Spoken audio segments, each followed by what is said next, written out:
Muito bom dia, você está no canal Osvaldo Lobo, é uma honra ter você aqui conosco. Antes de mais nada, já se inscreve no canal, deixe seu like, compartilhe esse vídeo com todo mundo para a gente poder alcançar o maior número de pessoas aqui e evangelizar e levar a palavra de Deus mais longe possível. Deixa aqui embaixo nos comentários o que você está achando do vídeo, sugestões, críticas, comentários, é tudo sempre bem-vindo aquilo que vocês quiserem escrever, tá bom?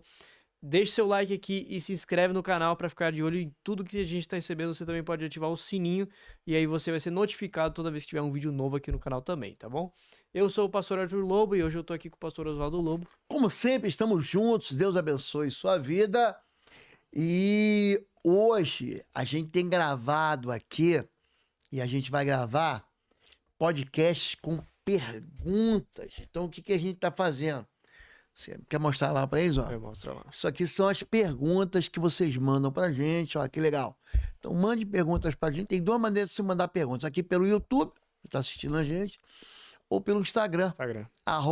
@Osvaldo Lobo, @PR ou Arte Lobo, Arte né? Lobo, aham. Osvaldo Lobo, PR, Osvaldo Lobo e Arte Lobo. Mande as perguntas pra gente poder responder, tirar as dúvidas. São perguntas tão interessantes, algumas delas muito curiosas. Outras assim, falei assim, eu nunca tinha imaginado sobre essa dúvida no coração desse crente, desse irmão, dessa irmã. E são dúvidas na área de libertação, guerra espiritual, cura da alma, na área do casamento, da paternidade, da orfandade, da sexualidade, da vida financeira, da vida ministerial. Manda aqui pra gente, tá bom? Vamos lá para a gente poder começar então. Primeira pergunta aqui, pastor. Fale um pouco sobre a guerra entre Israel e Irã. Nós já estamos vivendo o apocalipse? Estamos no fim dos tempos? Que pergunta boa. Aí já vamos entrar de cabeça nesse tópico. Antes disso, os livros estão à disposição lá no www.institutoexo.com, tá bom? Cada um desses livros aqui, todos eles estão à disposição de vocês e cada um deles representa um curso, né, um seminário que está lá na plataforma pastorlobo.com. Você pode adquirir o seu, a gente tem lá os cursos individuais, os combos de curso duplo, curso triplo, então você pode adquirir para estar assistindo e usar o livro como uma apostila, né, para um acompanhamento daquilo que você está assistindo, seja para você, para o seu ministério, para o seu casamento, para os seus filhos. Todos podem assistir e todos são bem-vindos. O conteúdo vai agregar muito para aquilo que vocês estão procurando. Se você tem alguma dúvida, alguma resposta, muito disso tem aqui nos livros, né? Então a gente consegue aprofundar muito mais, tá bom? Vamos lá então. Pastor, nós já estamos então no fim dos tempos, né? O Apocalipse? É interessante que as pessoas confundem Apocalipse com o fim dos tempos. São duas coisas diferentes, né? Apocalipse é um livro. A palavra Apocalipse, eu vou traduzir para o português. Revelação. É isso que significa. É uma revelação. E o que acontece é que, a partir do capítulo 4, o livro do Apocalipse, ele é repartido, né, em 9 partes, o livro do Apocalipse. Ele tem 22 capítulos, o livro, mas ele é separado em 9 temas, né? Então, capítulo 1 ao capítulo 3 fala da igreja. Então, Jesus é a igreja. Eu carrego o candeeiro, né? Ele fala para a igreja de Pérgamo, de Laodiceia, de Tiatira, de Sardes, de Laodiceia, de Filadélfia. O capítulo 4 e 5, aí o que acontece? Deus está entronizado. Eu vejo o Cordeiro assentado no trono, é Jesus. O Cordeiro, no do Apocalipse, é Jesus. Ai, não chore, eis que o leão da tribo de Judá venceu. É isso que é o capítulo 4 e 5. O capítulo 6 e 7, ele fala sobre que... Eu estou separando aqui, estou na terceira parte do livro. Falei que tem 9 pedaços, 9 temas nos 22 capítulos. São as chamadas juízos selados. Quem abre os selos, gente, não é anjo, não. Quem abre selo é Jesus. Você vai lá, capítulo 6 e capítulo 7. Jesus abre o primeiro selo. Aí vem um cavalo branco. Lembra dos 4 cavaleiros do Apocalipse? Então lá. Inclusive, os 4 cavaleiros do Apocalipse são uma revelação que começa lá no Antigo Testamento. Lá atrás. No livro de Zacarias, capítulo 1 e capítulo 6 também. Fala sobre esse cavalo branco, cavalo preto, cavalo vermelho, cavalo amarelo. Tá? São juízos preparados, mas são juízos que querem trazer o povo de Deus para arrependimento. Não fica pensando que, vou te castigar, não. Pessoal, muita gente pensa, Arthur, que a maldição é para falar assim, tá vendo? Bem feito. A maldição é para trazer arrependimento para sua vida, cara. Opa, tem alguma coisa dando errado aqui. O que ele faz? Ele se arrepende e vem a bênção. O capítulo 6 e 7 é isso. O capítulo 7 e 8 fala sobre trombetas. São as 7 trombetas. Repara que o 7 se repete. 7 igrejas, 7 candeeiros, 7 selos, 7 trombetas. Aí o negócio começa a azedar. Então, aí a quarta parte.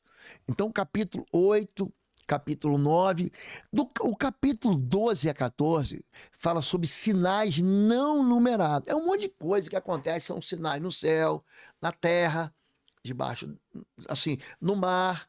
Então, ela vai sendo fatiada. E aí, quando chega no capítulo 16, o capítulo 16, gente, fala sobre uma grande batalha, chamada Batalha do Armagedon.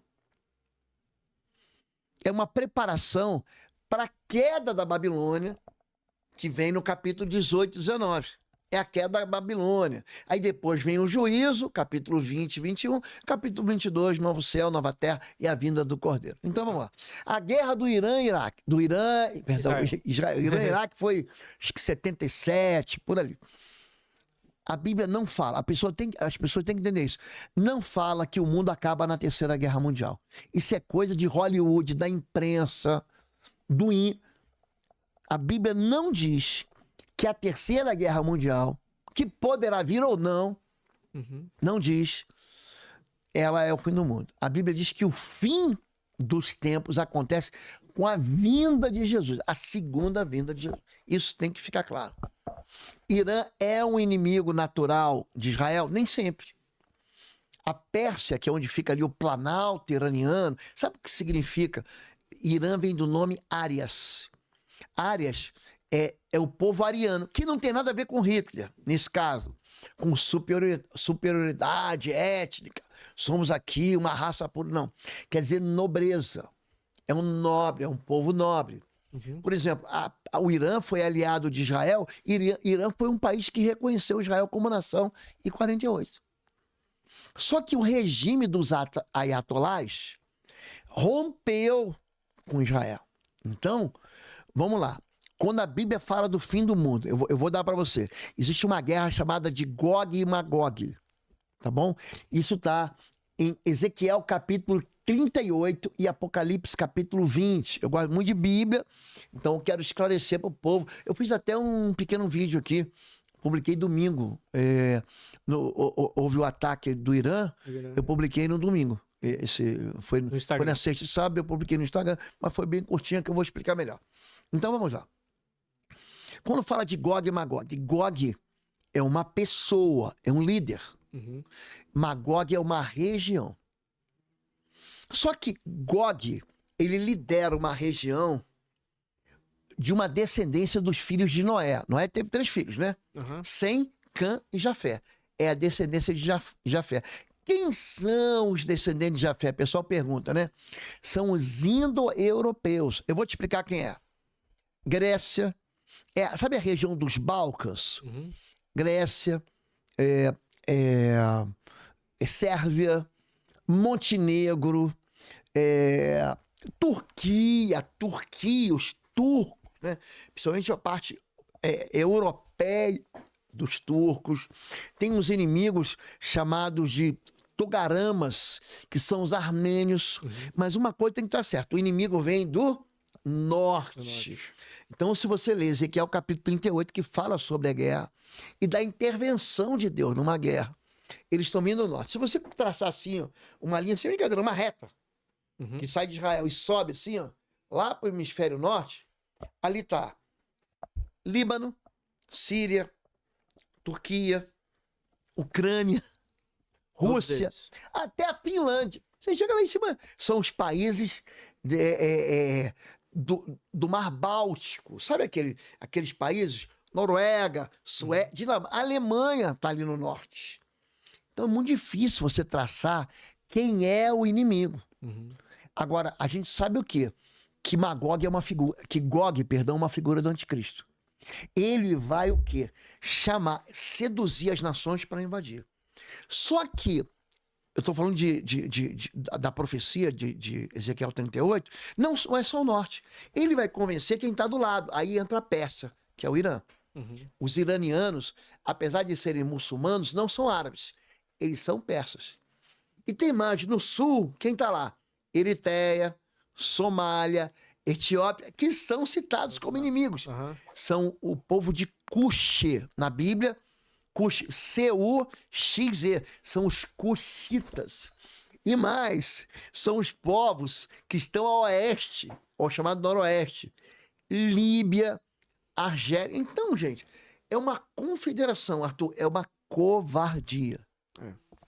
Então, existem sinais do fim dos tempos. Jesus diz, ó, não deixe enganar. Virão falsos profetas. O que tem de falso profeta hoje, dizendo eu sou o Cristo, vai enganar muito. Falsa profecia. Deus manda te dizer, Deus me revelou. Cuidado com essa turma que vê o invisível e não consegue ver o invisível. Então diz, segundo lugar, haverá algo que a Bíblia chama de grande tribulação. A grande tribulação é um período de tempo em que vai ser preparado, no meio dela, da grande tribulação, a vinda do anticristo.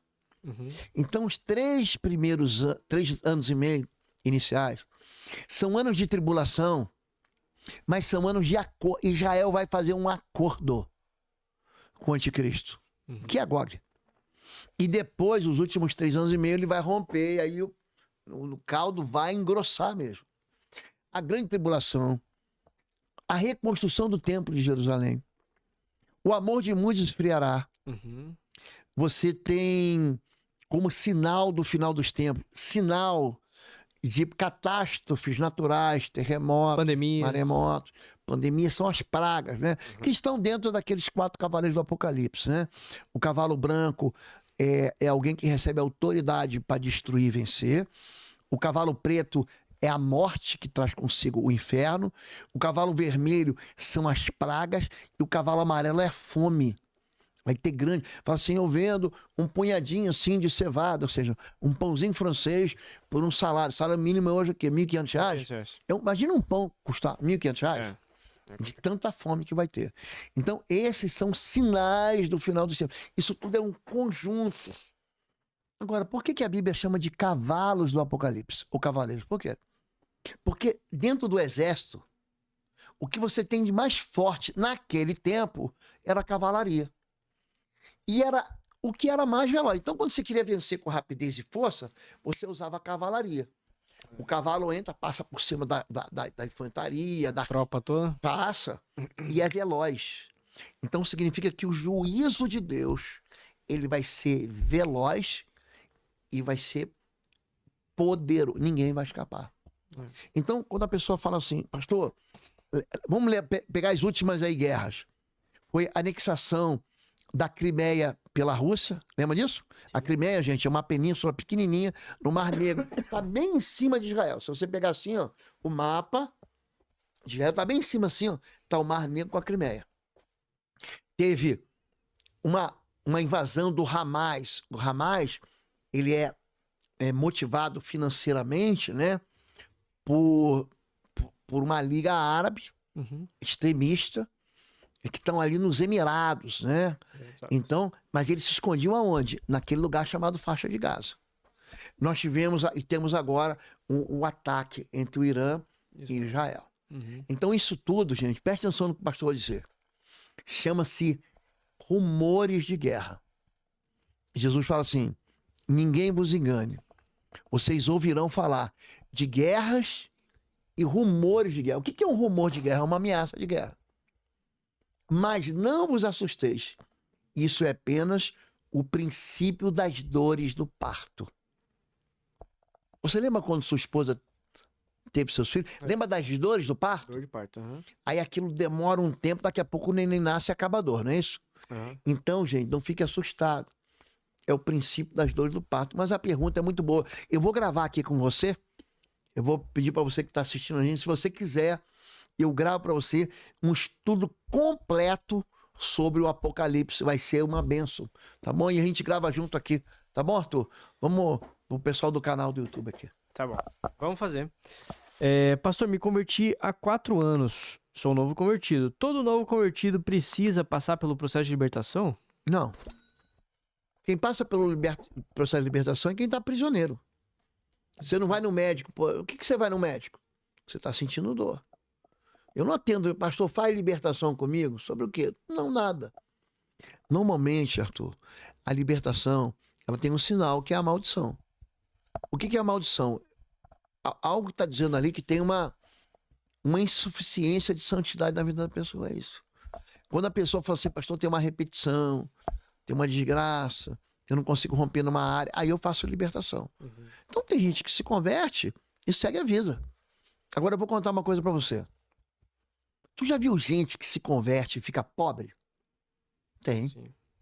Pastor, eu tinha dinheiro, tinha tudo isso e tal. Me converti e perdi tudo. Parece que eu voltei pra trás. Não, não, não, não. Você nunca teve nada. O diabo, ele dá coisas. Ele faz acordos financeiros. Tem gente que faz acordo para ficar rico. Eu vou te falar, o diabo toma tudo. Tudo. E no final vai desgraçar a vida da pessoa. O diabo falou para Jesus, se você prostrado me adorar, eu dou. O que você quer? É só você me adorar. Então tem gente que se converte e aí ele perde alguma coisa, mas é para ter o melhor. Sabia disso? Uhum. Para conquistar o melhor lá na frente. Então é ali que vai começar a verdadeira riqueza. E aí que o cara vai... Pra frente. É isso aí. Tá bom. Pastor, síndrome do pânico é espiritual? O medo, existe um demônio do medo. Uhum. Já ouviu falar em pandemônio? Eu falo nisso? O cara fez o pandemônio. Esse demônio pan, ele era adorado. Eu já te levei lá uma vez. Você lembra quando eu te levei lá em Israel, na fronteira com a Síria, num lugar chamado Pânias? Tinha um monte, era o Monte Hermon, e ali era a fonte do Jordão. Eu lembro que a gente subiu uma montanha e viu a Síria lá de cima, talvez. É ali mesmo. É ali que o Jordão nasce ali. O Jordão, o Rio Jordão, ele tem 3 fontes. O rio Rasbani, o rio Dan e o rio Bânias. Essa palavra Bânias, na verdade é Pânias, com P de Paulo. Porque o árabe não consegue falar P. Ele fala B. Vamos baralá. Ele não fala vamos para lá. Então aquele nome foi perdendo o nome, é por isso que é Bânias. E ali eles adoravam um deus que eles morriam de medo. Era um demônio. Era o Pan-demônio. Eu vou falar em Peter Pan. Eu vou falar? Sim. É um demônio. Na literatura, é um demônio que tenta competir com o tempo. Então, o pânico pode ser espiritual. É clínico. É clínico. O que é a síndrome do pânico, Arthur? É um grande transtorno de ansiedade. Ah, pastor, estou tendo aqui uma crise de pânico. Na hora, dá água para a pessoa beber. Água. Muita água. Por quê? Porque aquele neurotransmissor sai na urina. A pessoa vai no banheiro, aquele pânico vai embora. É uma descarga de um neurotransmissor chamado noradrenalina. Isso que é a síndrome. O problema é que o transtorno do pânico, ele começa a ficar repetitivo. Uhum. Só que o espírito imundo, ele se aproveita do problema clínico para fazer um problema espiritual. Então, sim, olha, sim, síndrome do pânico é tratado? É tratado. Clinicamente. O problema é quando é um demônio, aí não tem clínica que resolva, tá bom? Então, essa entidade, né, o pandemônio, o demônio do medo, é biblicamente denunciado, tá bom? Tá certo. Posso rir? Pastor, Vai. Eu vou pegar uma pergunta aqui que foi muito interessante também. Pastor, crente pode ser atingido por obra de macumba? Eu vejo que hoje muitos crentes, principalmente pessoas da minha igreja, têm sido atingidos por obra de macumba, destruindo casamentos e ferindo pessoas. O que isso pode ser? Vi que pessoas estão chegando até a ficar pobres financeiramente por causa disso. Não é obra de macumba, não. É obra de macumba. Então ele não é crente. Então ele não é crente. O que está acontecendo é o seguinte: é um monte de gente que não conhece a escritura e que diz, fizeram macumba para você. Eu tenho falado isso aqui direto. É um monte de crente colocando mais poder na macumba do que poder na santidade de Deus. Como é que pode um demônio, que é uma criatura, estragar a vida de alguém que está debaixo do poder de Deus? Uhum. Sobre a vida do povo de Deus não vale macumbaria, não vale. Imagina quanta gente já fez macumba para mim. Imagina, eu ia estar destruído. Verdade. Então, gente, não tenha medo disso, não. Essas pessoas que estão dizendo assim, não, o casamento foi destruído pela macumba, é uma boa desculpa, sabe para quê? Para a pessoa não tomar a posição dela. Eu vou repetir para você. A macumba não afeta a vida. Você não vai ver Paulo preocupado com macumba. Pedro, você viu Pedro preocupado com macumba? Você viu o João lá escrevendo, ó, cuidado com a macumba. Você vê isso, gente? Com feitiço. Eles estão preocupados com isso. Paulo, pelo contrário. Gente, eu fui numa cidade chamada Éfeso. Pensa uma cidade carregada de espiritualidade perversa. Era a cidade de Éfeso. Paulo diz assim, ó, toma a armadura de Deus para você resistir ao dia mal. Mas ele não fala assim, toma a armadura de Deus para você vencer a macumba. Uhum. Não é? Ali tinha um monte de templos, a demônios, o imperador Adriano, templo a Nike, sabe a Nike do tênis? Era uma deusa adorada naquela região ali. Era uma região que tinha sido dominada pelos helenistas, né? Os gregos, os macedônios. Ali criaram assim, mas tinha sabe os demônios do Olimpo? O pessoal que chama deuses do Olimpo? Eram demônios adorados ali. Uhum. Estátua. Paulo está lá e não se preocupa com macumba, não, gente. Ele se fala o seguinte, ó. Seja marido de uma só mulher, seja esposa de um só marido, você filho no obedeça teu pai, você pai não irrita o teu filho, você trabalhe melhor, seja o melhor na tua empresa. Ele está falando isso, ó. Deus tem que estar em primeiro lugar na sua vida. Então é isso. Então tem um monte de gente hoje preocupado com macumba. Não se preocupe. E outra coisa, o que destrói não é macumba, a não ser que ele não seja crente. Ah, tem um monte de gente da minha igreja. Então não é igreja. Não é igreja, é. Verdade. Ó, uma outra pergunta aqui. Pastor, pessoas que morrem, tanto em acidente de carro quanto de forma involuntária, né? Que ela quer dizer, né? Acidente de carro botou forma involuntária. Pessoas que morrem de forma involuntária ou pessoas que cometem suicídio, elas são automaticamente entregues a Moloque? Não. Não. Moloque é outra coisa. Moloque é uma entidade maligna que era adorada por um povo chamado Moabitas, que hoje seria onde está a Jordânia, tá bom? É aquele país a leste de Israel, a leste do Rio Jordão. Então Israel está aqui, Israel está entre o mar Mediterrâneo, é ali que estava Moabe, é ali que estava Amon, a capital da Jordânia, como é que chama? Amã. Nós fomos lá em Amã. Amon era um deus adorado e esse deus, ele exigia sacrifício de crianças. É outra coisa. Tem nada a ver com acidente de carro, tem nada a ver com gente que tira a própria vida. Nada a ver com isso.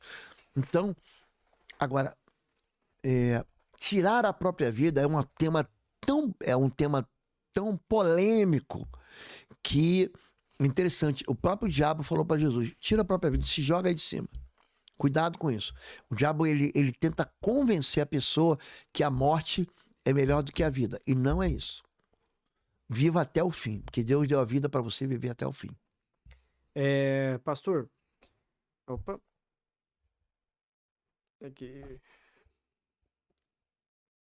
Aqui tem uma pergunta boa. Pega aí, então.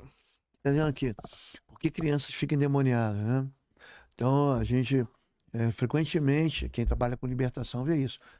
Normalmente é por causa da natureza do pecado dos pais. No espírito imundo, ele só entra na vida de uma criança quando há uma permissão dos pais. E às vezes os pais estão achando, isso é bobagem. Aí quando vê, já é tarde demais. Uhum. Então, o espírito imundo, ele só consegue... Por que a Bíblia fala assim, não dê lugar ao diabo? Lugar é permissão. Não dê permissão. É fechar a porta na cara do diabo. Então, tem pai, nós falamos aqui no último podcast, por exemplo, sobre adultério. Perguntaram assim, pastor, o adultério pode atingir? O adultério é uma porta aberta para a desgraça do filho. O derramamento de sangue é uma porta aberta para a desgraça do filho.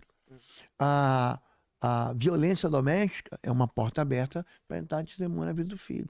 A consagração a entidades é uma porta aberta para entrar demônio na vida do filho. Então, quer dizer, uma criança fica endemoniada por quê? Porque ou o pai ou a mãe não existem, não existe mesmo.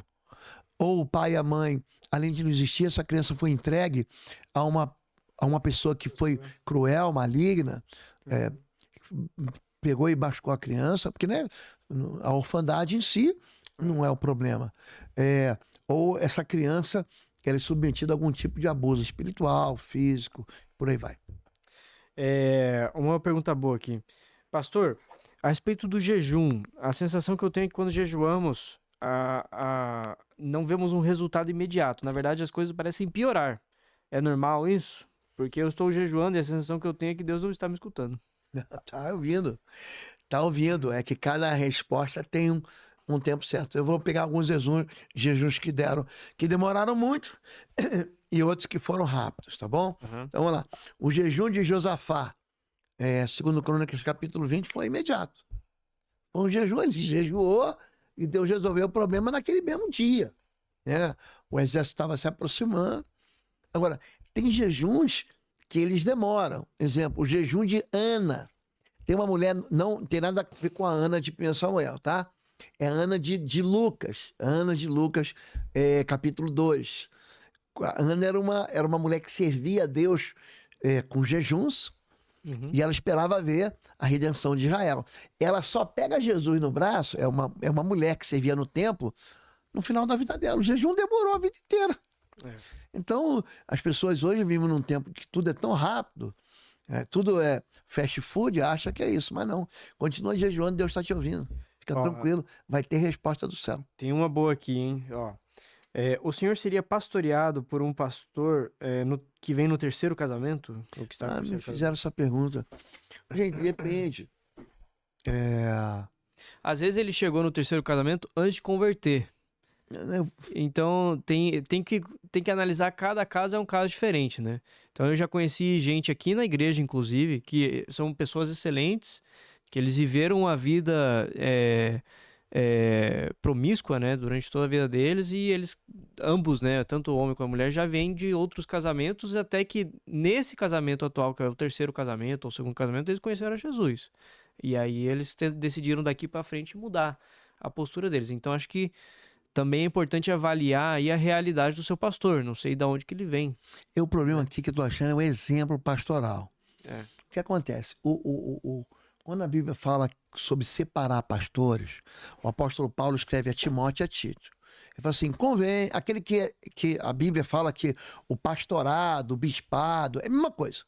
Aquele que deseja o episcopado, a convenção, excelente coisa, deseja. Mas convém que ele seja marido de uma só mulher. Acho que é isso que o irmão está perguntando. Então, vamos lá. Eu vou dar um exemplo aqui de santidade do terceiro casamento. Você quer ver assim? O cara foi casado e a esposa dele morreu. Ficou viúva a primeira vez. O cara foi casado uma segunda vez e a esposa dele morreu. Ele ficou viúvo a segunda vez. Ele foi casado pela terceira vez. Pronto. Esse homem foi viúvo. Então, quer dizer, não há o problema é o mau exemplo. O problema é, uma pessoa... Eu vou mudar agora o quadro, tá? Uhum. Uma pessoa estragou o primeiro, o segundo e o terceiro. Estragou. Esse homem vai ser referência para que casal? A gente falou aqui sobre esse tema, a gente repete aqui. Um pastor... Vou dar um exemplo pra você. Outro, eu tô falando de exemplo, tá? Uhum. Ele fala assim, que tenha os seus filhos no altar. É isso que a Bíblia diz. Uhum. Que não seja amante do vinho. Imagina se tem um pastor... Eu tratei de pastor que fez batismo, Arthur, bêbado. Bêbado. O cara bate... Eu fui pastor numa igreja em que o padre da igreja do lado era alcoólatra. Ele vinha da igreja católica, eu da igreja batista. Ele falava assim, por que os mendigos não ficam na porta da sua igreja? Ele estava bêbado. Só ficam lá na nossa igreja. Era um padre de gente boa, um padre bacana, mas ele tinha um problema com álcool. Esse homem vai ser exemplo para quem? Eu pergunto para você. Então a questão é que o sacerdote ele deve ser o quê? exemplar. O meu casamento tem que ser exemplar. Um pastor não pode ter dívida, não pode pegar dinheiro emprestado com ovelha, não pode fazer negócio. Não pode. Ele tem que ser exemplar. O pastor ele tem que viver dentro da realidade econômica do seu rebanho. Você imagina? O pastor ele tem que ter uma experiência com Deus exemplar de oração, de jejum, de palavra de Deus. Hoje tem um monte de pastor que não... Gente, eu vou... Pastor e padre, eu vou discutir Bíblia. Você repara que eles nunca leram a Bíblia inteira. Como é que alguém que não conhece a palavra de Deus vai poder profetizar a palavra de Deus? Explica para mim isso. Ele não conhece a Bíblia. Ele não sabe discernir entre o certo e o errado. Então você vai conversar com eles, você vê assim, não é uma ignorância proposital, mas ele não sabe como fazer. Agora eu vou voltar à pergunta aqui. Você seria pastoreado por alguém que está no terceiro casamento? Depende. Nunca aconteceu comigo, mas depende. Então, eu vou buscar o quê? O exemplo. O meu filho está vendo isso. Imagina o meu filho falar assim, não, o pastor separou, vou separar também. Você imagina? Eu estou criando um filho frágil, que não sabe o que é uma aliança. É verdade. Entendeu? Então, foca em outra coisa, foca no exemplo. É verdade. A gente está caminhando para o final aqui. A última pergunta, tá bom? Na verdade, são várias perguntas dentro de um único contexto, tá? A primeira pergunta é, pastor, você e sua esposa adotariam um filho? Nossos pastores, nossa igreja no geral, está incentivando a adoção de crianças. Isso é normal? Isso não é... Isso é errado? Pode adotar? E a outra pergunta que ela mandou dentro do mesmo contexto é quem seria a autoridade espiritual de uma criança órfã abandonada pelos pais? Ela vive em abrigo. Pergunta excelente. Bom, excelente. Antes da gente seguir aqui, já anota para não esquecer. Pessoal, os livros estão à disposição então lá no www.institutoexo.com. Tá bom? Os livros eles estão todos lá para vocês poderem adquirir na nossa loja virtual. Tá aí na tela para vocês, www.institutoexo.com. E cada um desses livros aqui eles representam um curso no seminário, tá bom? Então a gente tem lá os planos de cursos, né? No pastorlobo.com, onde você pode comprar os cursos avulsos, os combos de curso, combo duplo, combo triplo, e aí você pode assistir o curso de intercessão em chamas, do blindagem contra as trevas, discernimento espiritual. Então lá você pode ter também os cursos e acompanhar através dos livros, que é como se fosse, né, a apostila de cada curso, tá bom? Então, fique por dentro de tudo. Se você quiser se aprofundar muito mais nesses assuntos, a gente tem uma variedade grande de conteúdo que você também pode adquirir para estar aprendendo sobre isso, tá bom? Vamos lá então, pastor. Quer que eu repita a pergunta? Então, Eu sei qual é a pergunta. Ela primeiro falou que a igreja dela incentiva, né, Adoção. a adoção. É errado isso? Pode adotar? Tá tudo bem? E a segunda pergunta é, quem é a autoridade espiritual na vida de uma criança órfã abandonada pelos pais? Tá, vamos lá. Primeira coisa, a nossa igreja tem um ministério que funciona toda terça-feira, tá? Toda terça, 19h30, chama-se Clínica da Alma. E um dos assuntos que é mais batido é a questão da adoção. Todo mundo precisa de pai. Todo mundo vai ter que ter uma referência masculina e uma referência feminina. Todo mundo. Se você não tem pai, você vai buscar uma referência masculina. Se você não tem mãe, eu fui oficial na Força Aérea há muito tempo, eu recebia lá jovens que a primeira referência de paternidade que eles tinham na vida era eu. Falei assim, coronel, na época eu era capitão, ficava muito perto do tenente, eu quero ser igual a você. Quando você é tenente, capitão, eles te tratam como um irmão mais velho. Mas quando você é major, tenente coronel, eles começam a olhar para você como pai. Então, por exemplo, o exemplo que você dá, por exemplo, um oficial que fuma, leva a tropa toda a fumar. Porque eles se tratam como o quê? Como um herói. Entendeu? Como um líder. Todo mundo precisa de pai. Agora eu vou falar de adoção no mundo espiritual, tá bom? A adoção não é romântica. Ai, eu vou adotar, meu sonho é adotar uma criancinha. Presta atenção. A paternidade e a maternidade não são românticos. Minha avó, tua bisavó, teve 5 filhos. A nossa outra bisavó, a bisavó por pai de pai, teve 5. A nossa bisavó por pai de mãe, tua avó Inês, A mãe dela teve 7 filhos. Sabe o que aconteceu com meus pais? Minha mãe teve 4. Eu tive 2. Meu filho teve 1, meu filho teve 2, minha filha teve 1. Presta atenção que está reduzindo a quantidade. Ser pai é tão difícil que as gerações estão cada vez mais, tendo menos filho. Tem casais hoje que não querem filhos. Eles preferem ter cachorro. Castrado. Pet, tô falando. Não quer multiplicar. A resposta simples é: não, que bom que você está adotando. Mas quando você adota, eu quero que você entenda. Não existe romantismo na adoção. Eu falei da Clínica da Alma porque o pastor, que é lá a nossa igreja é separada por redes. Da rede da Clínica da Alma, é o pastor João, o pastor Davi, escreveu um livro Parto Adoção. Ele adotou 5 crianças. Ele tem 5 filhos, eles não podiam gerar, adotado. Ele escreveu um livro falando da responsabilidade da paternidade e da maternidade na adoção. Então, sim, pode fazer. Mas é tão importante ser um pai adotivo quanto é ser um pai biológico. Ah, ele é meu filho do coração. É nada. Ele é teu filho mesmo. Porque ele recebe teu nome, ele recebe tua herança, ele recebe teu sobrenome, ele mora no mesmo teto, ele come do mesmo pão, ele é beneficiado ou prejudicado pelas suas ações. Aí a segunda pergunta é: uma criança que é colocada num lar, fala. Quem seria a autoridade espiritual sobre essa criança? Porque ela foi abandonada pelos pais e ela vive num abrigo. Em primeiro lugar, o abandono e a rejeição é uma das feridas mais graves que Satanás se aproveita. Ah, não te quero mais, o diabo. Pode deixar que eu quero. Ah, eu te detesto e abandono. Pode deixar, fica comigo aqui. Tá bom? A autoridade que vem de uma criança é quem cuida daquele lar. Então, normalmente, tem hoje o governo, por exemplo, aqui no estado do Paraná, a gente é do Paraná, tem a chamada mãe social.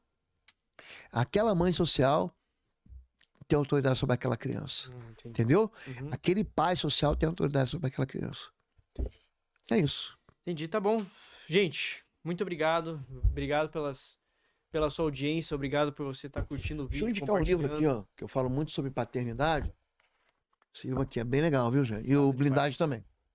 Aqui eu também trato disso, tá? Sobre paternidade e maternidade. E o Alvo eu falo sobre proteção da paternidade.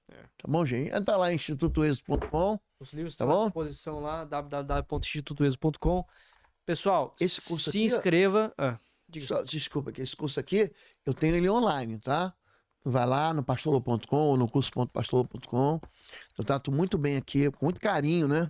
Com muito amor sobre paternidade. Tá bom. Pessoal, se inscreva no canal, deixe seu like, compartilha com todo mundo, tá bom? Ativa o sininho para você receber todas as notificações e ficar por dentro de tudo que tá rolando. A gente tá botando podcast aqui semanalmente, tá bom? É uma honra ter você como membro aqui desse canal, como parte dos inscritos, tá bom? Então, comenta aqui o que você tá achando, suas dúvidas e pra gente poder ter ideias, né, pros próximos vídeos, né? Faz pergunta pra gente aí. Faz pergunta, pessoal. Quanto mais perguntas você tem, né? Então, é melhor pra a pessoa tá gostando muito desse modelo de podcast aqui. Perguntas. Manda perguntas, às vezes curiosidade, né? Vocês comentam lá no Instagram, eu vou pegando aqui, vou colocando aqui. Tá bom? Tá bom? Pessoal, fica na paz, Deus abençoe. Beijo no coração, gente. Deixa o like. Valeu, pessoal. Tchau, tchau.